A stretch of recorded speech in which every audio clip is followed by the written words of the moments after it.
दोस्तों, आज मैं आप सबों को एक चालाक बंदर की कहानी बताने जा रही हूँ।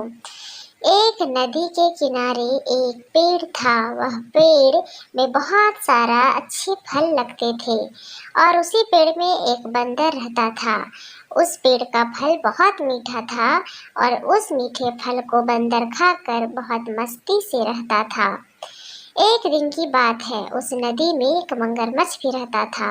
वह प्रतिदिन उस पेड़ के नीचे और नदी के किनारे आता और बंदर को देखता कि वह बहुत सारा फल खा रहा होता है, तो बंदर भी उसे कुछ फल देने लगा और दोनों में दोस्ती हो गई। मगरमच्छ उस फल को खाता और कुछ फल वो अपनी पत्नी को ले जाकर दे देता। उसकी पत्नी ने बोली कि यह बंदर जब इतना मीठा फल को खाता है तो उसका कलेजा कितना मीठा होगा।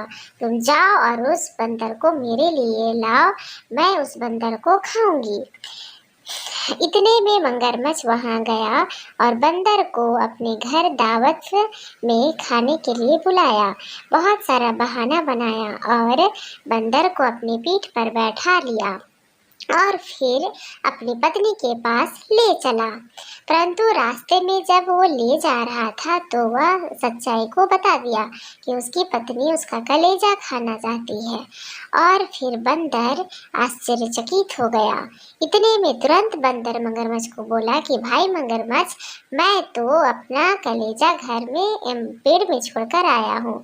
और फिर वो वहां पे पहुंच गया वापस। इतने में तुरंत छलांग लगाकर बंदर पेड़ पर चढ़ गया और बोलने लगा कि मूर्ख मगरमच्छ, कोई कलेजा को पेड़ पे रखता है क्या?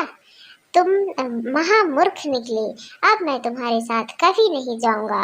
और फिर चालाक बंदर बाल बाल बच गया।